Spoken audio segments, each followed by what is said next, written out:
Hello दोस्तों, मैं बात करता हूँ सरस्वती सिंधु हड़प्पा सभ्यता की। सरस्वती इंडस हड़प्पा सिविलाइजेशन, यह जो सभ्यता है मध्य पूर्व के लिए नहीं है और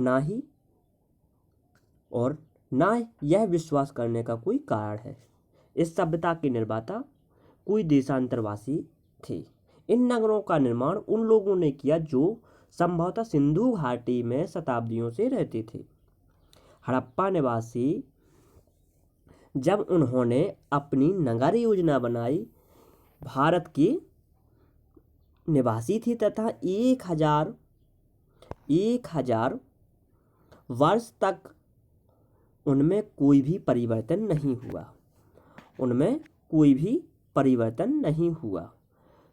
है ना। उनमें कोई भी परिवर्तन नहीं हुआ। इसके बाद में मैं अपन को आगे पढ़ना है सभ्यता की खोज तथा नाम, यानी इस सभ्यता की खोज तथा इस सभ्यता का नाम किसने दिया, इसके बारे में अपन बात करते हैं। देखिए, राय बहादुर दयाराम साहनी, इनसे पहले मैं बात करना चाहूँगा थोड़ी सी। 1900 ईस्वी तक यह सामान्य धारणा थी कि भारत की प्राचीनतम सभ्यता आर्यों की वैदिक सभ्यता है, किंतु सिंधु सभ्यता की खोज ने इस धारणा को असत्य प्रमाणित कर दिया। 1921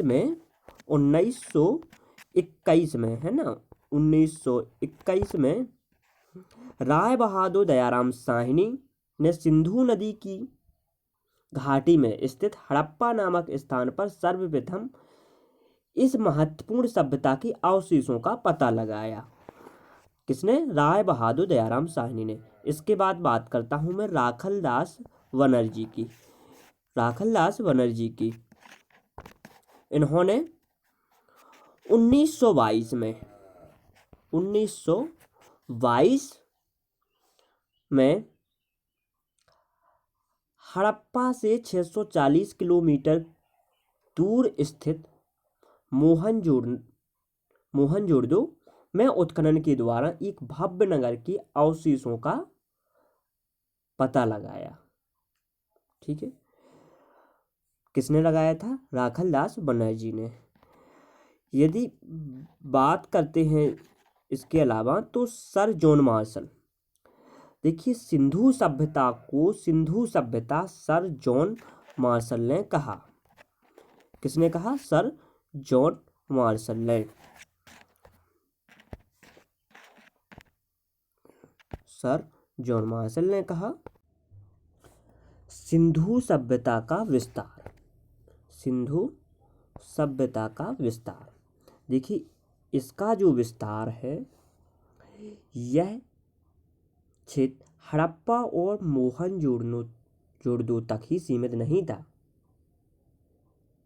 यह अत्यधिक विस्तृत मतलब बहुत क्षेत्र में फैला हुआ था।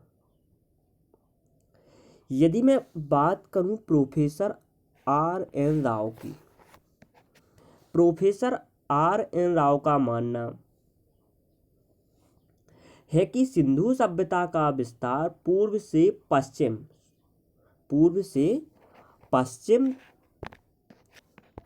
तक 1600 किलोमीटर व उत्तर से दक्षिण तक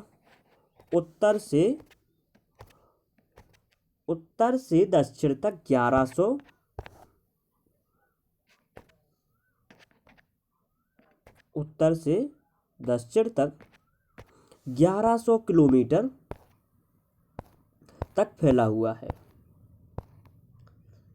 तथा जो इतिहासकार हैं उनमें एक पेगट महोदय हैं, उनका विचार है कि इस सभ्यता के अंतर्गत एक विशाल प्रदेश की व्यवस्था व प्रशासन 2 राजधानियों उत्तर में हड़प्पा तथा दक्षिण में मोहनजोदड़ो